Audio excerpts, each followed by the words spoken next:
vamos a entrar en materia de la meditación de la palabra de nuestro Dios. Y les invito a abrir sus Biblias en el Salmo 138, Salmo 138 y el versículo 8, nada más el versículo 8. Y ahí en sus lugares, con reverencia a la palabra de nuestro Dios, vamos a leerlo. Y aquí es donde va a estar centrado el mensaje de esta noche. El Salmo 138 y versículo 8. Y dice de la siguiente manera, hermanos, todos juntos. Jehová cumplirá su propósito en mí. Tu misericordia, oh Jehová, es para siempre. No desampares la obra de tus manos. Vamos a tomar en consideración el primer renglón de este versículo. Dice Jehová, el Señor cumplirá, ¿qué cosa, hermanos? Su propósito en mí. Así es que hoy vamos a ver el propósito de Dios en nuestra vida como creyentes. El propósito de Dios en nuestra vida como creyentes, ¿sí? Hay un doble propósito en realidad de Dios sobre el ser humano o para el ser humano. El doble propósito primeramente comienza con el asunto de que Dios en su gran misericordia desea salvar a todas las personas. Dios ama a todo el mundo, Dios ama a cada uno de nosotros y desea salvarnos.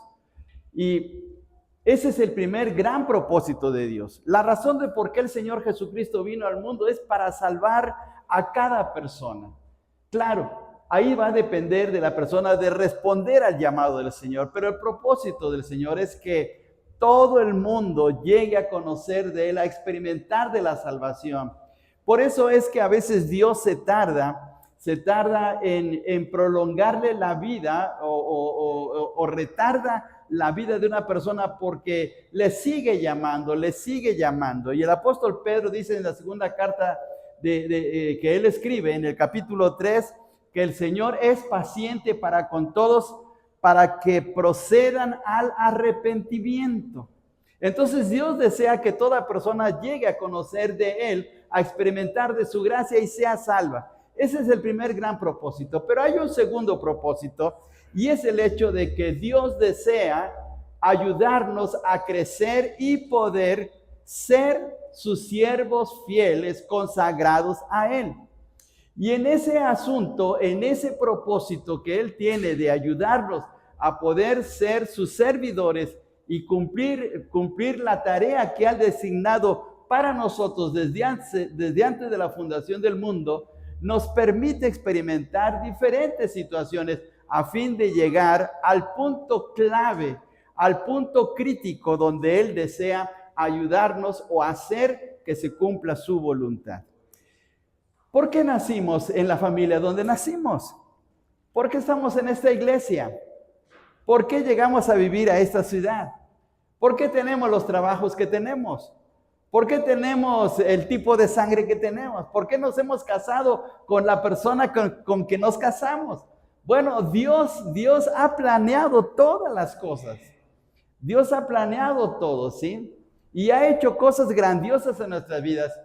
Y hay situaciones que son agradables y que son una bendición y que las recordamos con mucho gozo, pero también hay situaciones no agradables, situaciones tristes, dolorosas que Dios nos permite pasar porque Él tiene un propósito que cumplir en nuestras vidas. Y es lo que dice aquí David.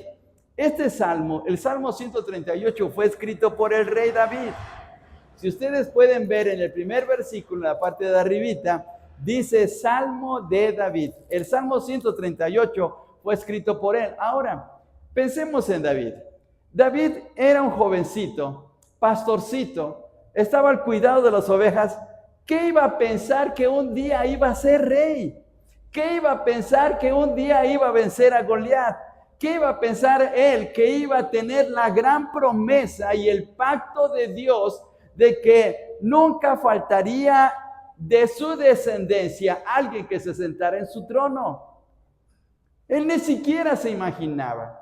Cuando él estaba en el campo cuidando las ovejas, tocando su flauta o tocando su arpa, meditando en las estrellas, pensando tal vez en Dios, él no se imaginaba de todo lo que iba a ocurrir en su vida. Y por eso vemos en estas palabras que dice, Jehová cumplirá su propósito en mí. Ahora, ¿el camino de David fue fácil? ¿El camino para llegar al trono fue fácil? ¿El estar dentro del gobierno en el trono fue fácil? No.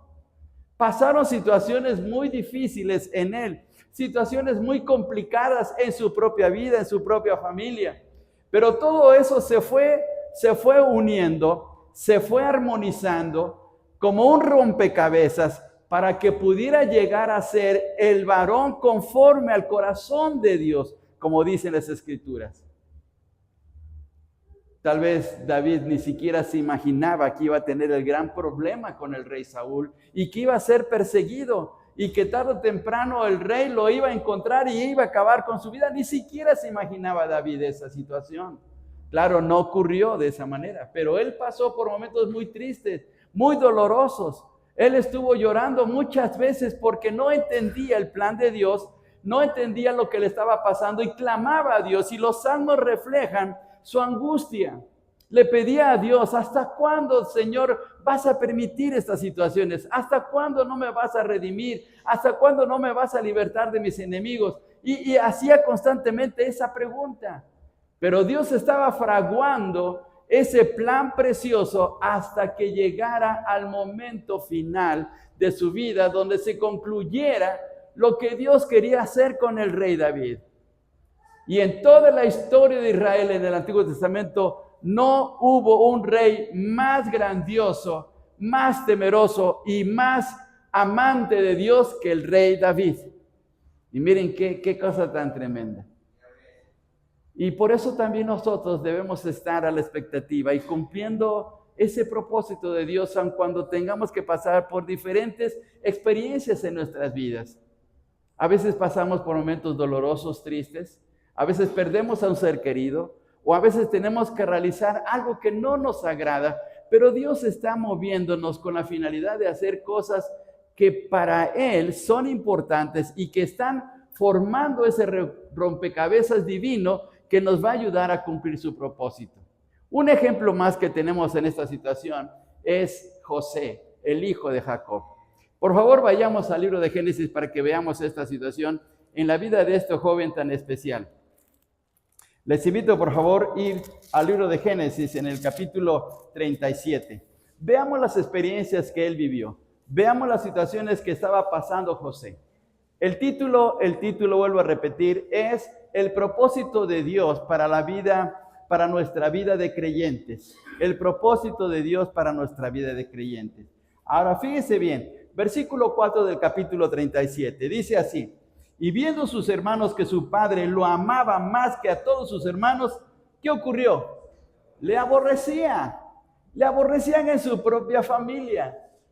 Mire, qué feo es que sus propios hermanos no lo querían. ¿Cómo se le llama a aquella persona? ¿Cómo se le llama o cómo se le dice vulgarmente o coloquialmente a aquella persona que en la misma familia no se le quiere? ¿Cómo se le dice? Bueno, pues no sé si estén de acuerdo conmigo, pero dicen: es el patito feo. Es el patito feo, ¿sí o no? Y era el patito feo de la familia de Jacob. Sus hermanos no lo querían. Fíjense bien lo que dice otra vez el versículo 4. Le aborrecían sus hermanos y no podían hablarle pacíficamente. ¿Qué significa eso? Que le hablaban con agresividad, le ponían apodos, le decían palabras duras, lo trataban mal. Y qué situación tan complicada para el pobre de José. Ahora, él lo que estaba haciendo era que simplemente le estaba revelando los sueños que Dios le estaba dando. Él no los entendía. Él no sabía qué significaba que las estrellas, el sol y la luna se inclinaran a él, o que el manojo de heno se inclinaban a él. No entendía esa situación. Se lo decía a su padre, pero no entendía esa situación. Pero sus hermanos sí, sus hermanos le aborrecían. Ahora fíjense bien todavía, versículo 8, por favor. Versículo 8. Dice: le respondieron sus hermanos: ¿reinarás tú sobre nosotros o señorarás sobre nosotros? Porque les contó su sueño. Les contó su sueño. Si ustedes quieren ver el versículo 7, ahí está mencionado el asunto del sueño. Pero versículo 8 otra vez. Le respondieron sus hermanos: ¿reinarás tú sobre nosotros o señorarás sobre nosotros? Y le aborrecieron aún más a causa de sus sueños y sus palabras. Sus hermanos pensaron, ¿qué se está creyendo este orgulloso, este vanidoso? Él va a ser nuestro jefe, él va a ser el que va a gobernar nuestra familia. Y le aborrecieron más todavía. Fíjense, todo era en su propia casa. Ni siquiera era afuera, sino en su casa. Ahora, todavía, vamos al versículo 11. Miren, de esa situación surge esto. Dice en el versículo 11, y sus hermanos, ¿qué le tenían? Envidia. Le tenían envidia. Por causa de esos sueños que les estaba compartiendo y porque su padre le había hecho un manto o una túnica de diferentes colores. Y bueno, pues la situación se estaba complicando para ellos. Y ahora fíjense bien, hermanos, hasta dónde llegó la situación de sus hermanos contra el pobre de José. Versículo 18. Versículo 18. Cuando ellos lo vieron de lejos, antes que llegara cerca de ellos, conspiraron contra él para matarle. Resulta, si usted lee la narración del capítulo 37, sus hermanos se fueron al campo, se llevaron su ganado, se fueron a pastar con su ganado y no sabía Jacob qué le había pasado a sus hermanos. Entonces manda a José a buscarlos y les lleva provisiones, les lleva comida. José está haciendo algo bueno por sus hermanos, pero mire cómo le están pagando. Dice que conspiraron contra él. Versículo 18 otra vez. Cuando ellos lo vieron de lejos, antes que llegara cerca de ellos, conspiraron contra él. ¿Pero para qué conspiraron contra él? Hermano, yo quiero hacerle una pregunta a usted. ¿Sería usted capaz de que teniendo envidia a su hermano, quiere acabar con su vida de él? Pues una cosa que sintamos envidia, que sintamos coraje a veces por un hermano, pero otra cosa es querer acabar con su vida. Pero miren hasta dónde llegaron sus hermanos. Querían acabar con la vida de José. Para ellos les era un estorbo, para ellos era insoportable, para ellos no entendían el propósito de Dios que tenía para ese hermano. Ni siquiera se imaginaron que en el futuro iban a depender de él. Y estaban tratando mal. ¿Tiene problemas en su casa de alguien que esté molestándole? ¿Alguien que se esté burlando de usted? Tal vez alguien le esté poniendo apodos y se esté burlando de su fe y de ser cristiano. Pues déjelo así. No se ponga a discutir. Deje que Dios obre, que cumpla su propósito en usted. José no lo entendía y se dejó llevar por la dirección de Dios, aunque no lo entendía completamente. Y fíjense bien, dice en el versículo, ¿cómo lo trataban? Versículo 19, dijeron el uno al otro, he aquí viene, ¿quién viene? Viene el soñador, aquí viene el soñador, aquel que se cree que por sus sueños de grandeza va a querer gobernarnos, ¿sí? Y lo maltrataban. Hablaban más de él y estaban buscando la oportunidad de acabar con su vida. Y para rematar, vamos al versículo 28, por favor. Vamos a rematar esta situación en el texto bíblico. Dice versículo 28, y cuando pasaban los madianitas, mercaderes, sacaron ellos a José de la cisterna, porque fíjense bien que lo habían echado en una cisterna, en un pozo, y le trajeron arriba. ¿Y qué hicieron? ¿Sería usted capaz de vender a su hermano? ¿Sería usted capaz de vender a su hermano? ¿Cuánto pediría por su hermano? A ver, pediría, no sé, 10,000 pesos, 20,000 pesos. ¿Cuánto pediría usted por su hermano? Bueno, para empezar, ¿vendería a su hermano? No, ¿verdad? No lo venderíamos, aunque tal vez no nos llevamos bien con nuestro hermano o nuestra hermana porque es muy engreída, porque es muy enojona, porque es insoportable, pero no lo venderíamos. Pero estos hermanos sí. Querían matarlo, fíjense bien, querían matarlo, pero después cambiaron la actitud y mejor lo vendieron. ¿Por cuánto lo vendieron? Ahí lo dice el texto, fíjense bien. Vamos a ver el versículo 28. Y cuando pasaban los madianitas, mercaderes, sacaron ellos a José de la cisterna y le trajeron arriba y le vendieron a los ismaelitas por 20 piezas de plata. En realidad no era mucho. 20 piezas de plata, no era mucho. Simplemente lo que quisieron era desprenderse de José. Trataron con los madianitas y le dijeron, te vendemos a este muchacho. Te vendemos a este muchacho que está aquí. Mira este muchacho mugroso, feo, te lo queremos vender. Le dijeron así a los madianitas. Y dijeron los madianitas, ¿en cuánto nos los venden? Danos 20 piezas de plata, nada más. Y ya llévenselo, porque ya no queremos saber de él. Y se lo llevaron. Y mire qué situación tan tremenda. Pobre de José, porque ¿en dónde propiamente necesitamos de cariño, de reconocimiento, de amor? Pues en la casa, con los hermanos, con la familia.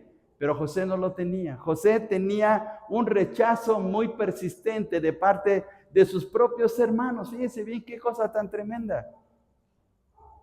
Y bueno, lo venden a los madianitas y se lo llevan a Egipto y se va a trabajar. Lo venden con un funcionario de Egipto, se va a trabajar a su casa y resulta que ahí tiene un serio problema con la señora de la casa. Tiene un serio problema con la señora de la casa. Y es acusado injustamente. Fíjense bien qué cosa tan tremenda. Por favor, no vamos a leer toda la historia. Simplemente estamos viendo cómo se está desarrollando el propósito de Dios en la vida de José. Pero en el capítulo 39, por favor, ahora.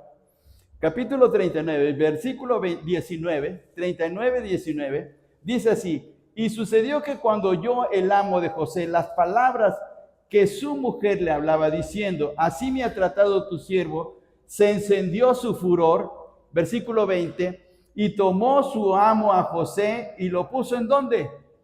Lo puso en la cárcel.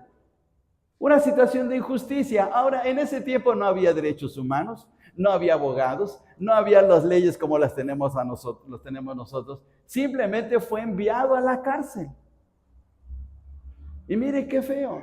En su casa, maltratado, menospreciado, deseando que muriera, vendido. Ahora llega a esta casa y también sufre otro problema. Hermanos, ¿no era para que mejor se ahorcara y se echara en el metro? Bueno, en el tiempo no había metro en el tiempo de José, pero ¿cuánta gente no se suicida hasta por menores cosas? Era para que José dijera, ¿qué significado tiene vivir? En mi casa no me quieren, aquí también no estoy bien. Pero mire cómo Dios va haciendo cosas tremendas. Y a veces no lo entendemos. Y no entendemos lo que está pasando.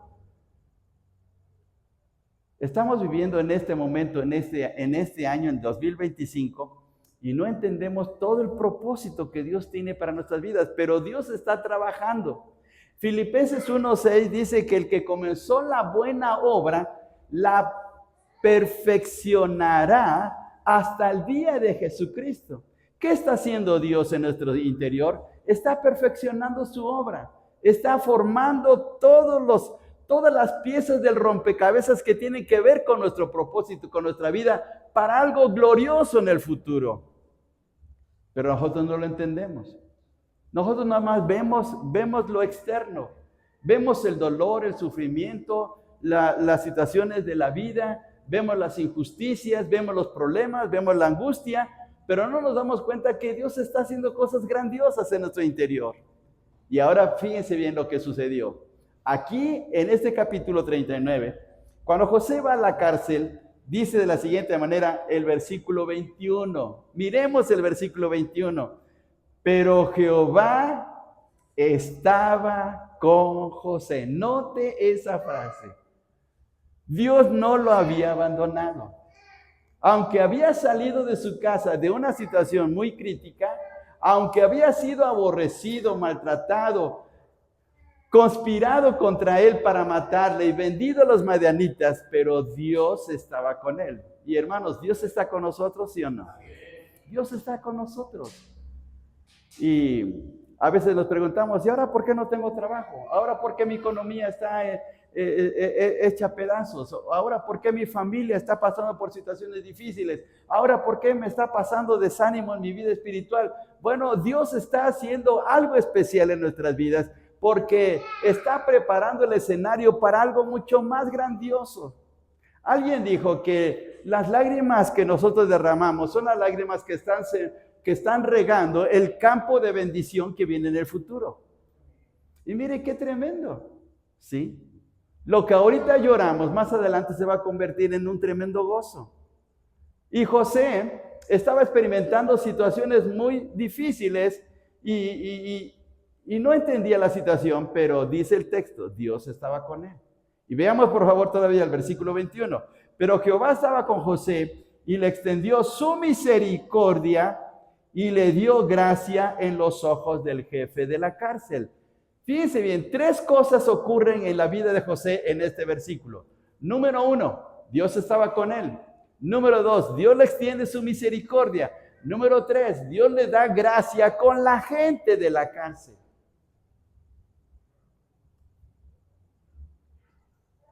Miren qué situación tan tremenda para José.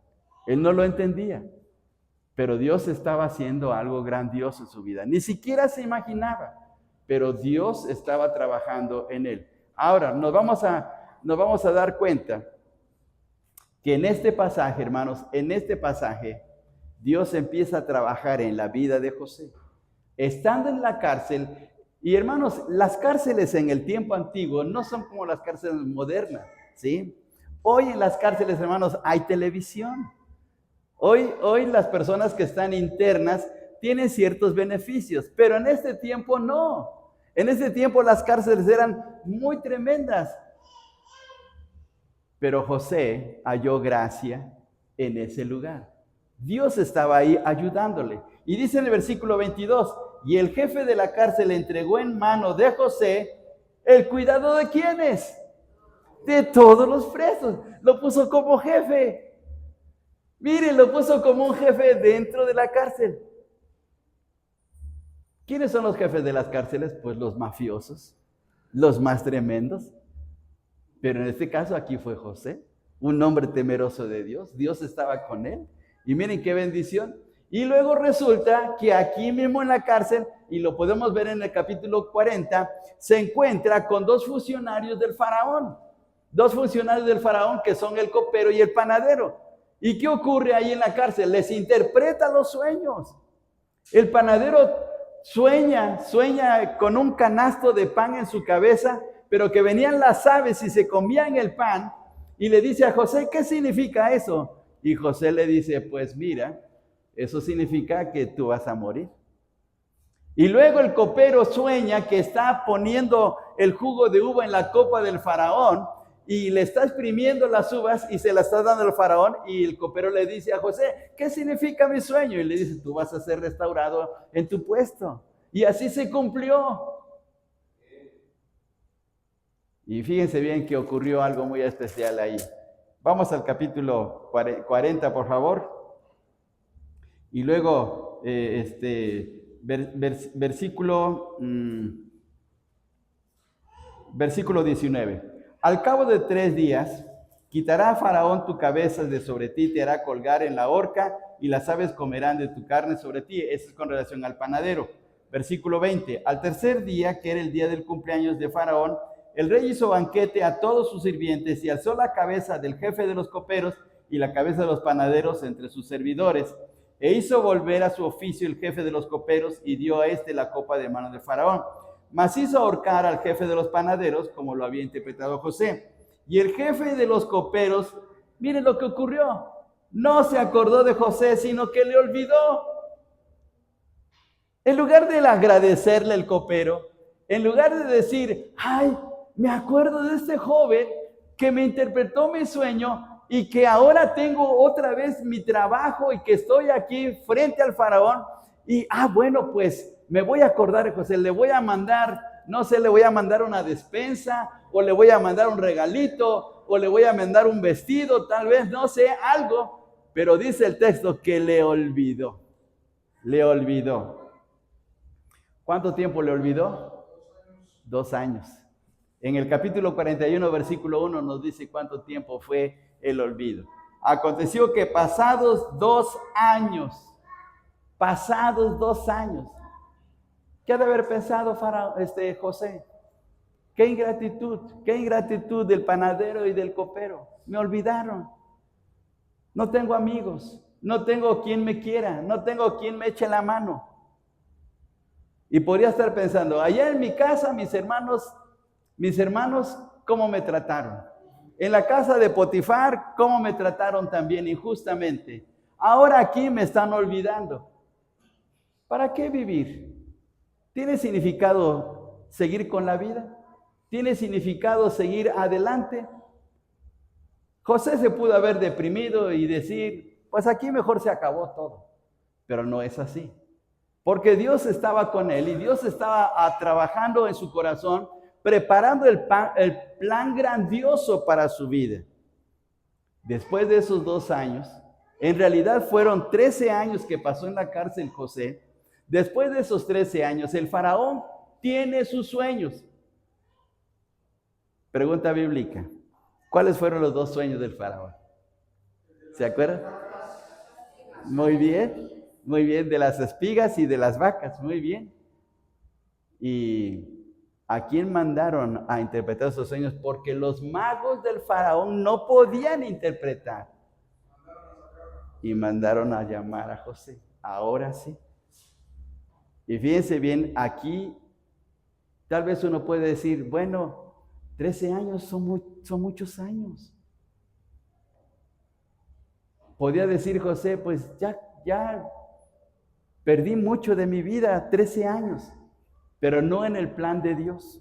En el plan de Dios, las cosas se van armando de una manera tan grandiosa que Dios tiene algo tan especial, y en este caso para José fue que él le interpretó los sueños, y resulta que llegó el momento en que el faraón le coloca como el segundo de Egipto, un esclavo, uno que estuvo en la cárcel, ahora está como el segundo del faraón. Hermanos, ¿es de Dios o es solamente el al azar, algo que ocurre en la vida? Es de Dios, hermanos.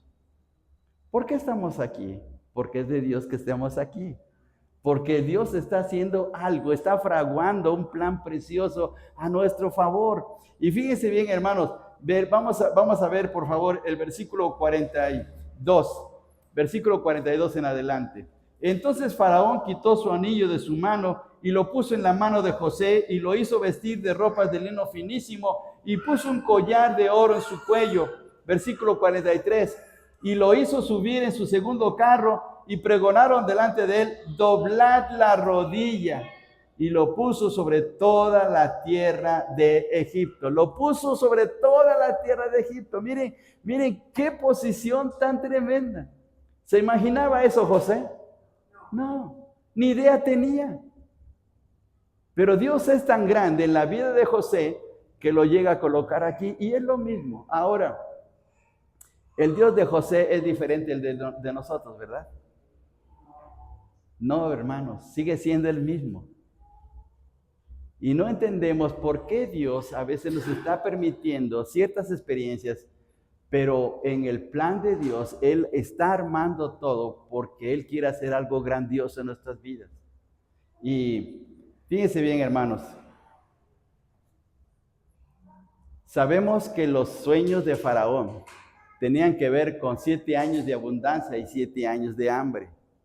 Y mire, cuando llegamos al versículo 54, veamos, dice, y comenzaron a venir los 7 años del hambre, como José había dicho, y hubo hambre en todos los países, más que en toda la tierra de Egipto, y hubo hambre en todos los países, más en toda la tierra de Egipto había pan. ¿Por qué había pan? Por José. Porque José llegó a interpretar, y no solamente llegó a interpretar, sino llegó también a administrar toda la tierra y colocó graneros para recoger todo el trigo en los años de abundancia y prepararse para los tiempos de escasez, cuando iba a llegar el hambre.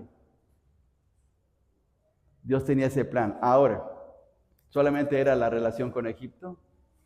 No. José iba a salvar a su familia. El hambre no solamente estaba llegando a Egipto, estaba llegando a todas las naciones de esa región. Por favor, veamos lo que dice el texto, versículo 56. Versículo 56. Y el hambre estaba por toda la extensión del país. Entonces abrió José todo granero donde había y vendía a los egipcios porque había crecido el hambre en la tierra de Egipto. Versículo 57. Y de toda la tierra venía a Egipto para comprar de José, porque por toda la tierra había crecido el hambre, no solamente en Egipto, sino también en toda la gente. Ahora, ¿llegaba el hambre hasta la tierra de Canaán? Claro que sí. Y ahí estaba viviendo Jacob con sus hijos. Así es que el propósito de Dios en la vida de José fue salvar a su familia de los años de hambre que iban a venir en el futuro. ¿Conocemos el futuro? No. ¿Pero lo conoce Dios? Claro que sí. Y no sabemos qué es lo que va a hacer Dios en nuestras vidas en el futuro. Ahorita nos vemos aquí, pero posiblemente que a lo mejor en el futuro alguien de los que estamos aquí esté en la Casa Blanca. Tal vez no como el presidente de Estados Unidos, pero sí como una persona influyente. O que esté en otro lugar, en otra posición. No lo sabemos, pero Dios está haciendo cosas grandes. Y Dios va a hacer algo maravilloso en nuestras vidas, porque Dios va a cumplir su propósito en nuestras vidas. David dijo, Jehová cumplirá su propósito en mí. ¿Y lo cumplió o no? Claro que sí.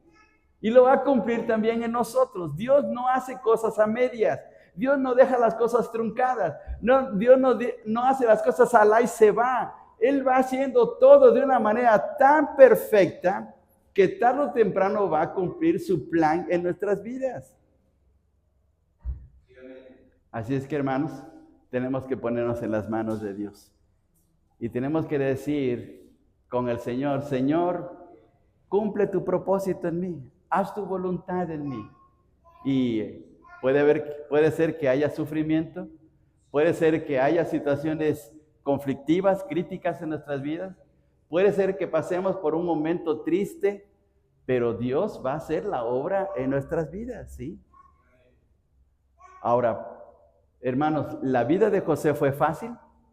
Antes de llegar a ser el segundo de Faraón, ¿fue fácil la vida de José? No. Él experimentó situaciones muy críticas, muy lamentables. Imagínense ser aborrecido por su misma casa, ser desechado, estar bajo la situación de que me van a matar mis propios hermanos. Imagínense esa situación tan grave. Luego lo que pasó en la cárcel, imaginen la situación que vivió él. Pero Dios estaba haciendo cosas grandes en él y que él no se imaginaba hasta que por fin se cumplió el propósito. Ahora, por favor, vayamos al capítulo 50. Capítulo 50 del libro de Génesis. Capítulo 50 del libro de Génesis. Cuando murió Jacob, los hermanos de José fueron a verlo. Y lo fueron a ver porque estaban temerosos, porque recordaban lo que habían hecho cuando José tenía 17 años. Hermanos, la culpabilidad no se quita de la noche a la mañana. Si no hay una reconciliación, si no hay un encuentro con la persona con quien tenemos problemas y arreglamos la situación y nos pedimos perdón, la culpabilidad ahí está. Y los hermanos de José se sentían muy culpables por todo lo que le hicieron al pobre de José y pensaron, ya no está nuestro padre Jacob. Y ahora José, aprovechando que es el número 2 de Egipto, nos va a volar la cabeza. Pensaron así y lo fueron a ver. Y vean ustedes lo que ocurrió. Dice el versículo 18 en adelante del capítulo 50. Vinieron también sus hermanos y se postraron delante de él y dijeron, henos aquí por siervos tuyos. ¿Por qué no le dijeron somos tus siervos cuando les estaba diciendo sus sueños? Ahí sí lo maltrataron, ahí sí lo envidiaron, ahí sí le dijeron muchas cosas feas. Pero ahora le están diciendo, somos tus siervos. Pero miren la respuesta de José. Y él le respondió José, y le respondió José, estamos en Génesis 50, 19. Le respondió José, no temáis, ¿acaso estoy yo en lugar de Dios? Vosotros pensasteis mal contra mí, mas Dios lo encaminó a bien para hacer lo que vemos hoy, para mantener en vida, ¿a quién? A mucho pueblo. Esa es la razón. Ahí está el propósito de Dios. ¿Por qué Dios me tiene en esta iglesia? Porque tiene un propósito para nosotros. ¿Por qué Dios me hizo nacer en la familia donde nací? Porque Dios tiene un propósito. ¿Por qué Dios me ha salvado en una condición que yo estaba mal? Porque Dios tiene un propósito para mí. Así es que veamos esta situación. Y otra vez, el Salmo 138:8 dice, Jehová cumplirá su propósito en mí. Y eso lo podemos decir también nosotros. El Señor va a cumplir su propósito en nuestras vidas. Tal vez no lleguemos a ser como José, no lleguemos a tener un puesto tan alto como José, pero Dios nos va a utilizar en una área. Nos va a utilizar en algo especial que nadie lo va a cumplir más que nosotros, porque Dios va a cumplir ese propósito. Así es que, miren qué bendición, hermanos. Si estamos pasando por una situación difícil, crítica en nuestras vidas, hermanos, dependamos de Dios, démosle al Señor el lugar que merece. Digámosle, Señor, no entiendo lo que me está pasando, pero yo sé que tienes el control de todas las cosas. No entiendo por qué me están sucediendo este tipo de situaciones difíciles y dolorosas, pero Señor, tú lo sabes todo. Y dejemos que el Señor actúe. Y Él va a hacer su obra en nuestras vidas. Y mire qué bendición. Dios le quiere utilizar a usted de una manera grandiosa en una área, en un momento, en un lugar especial.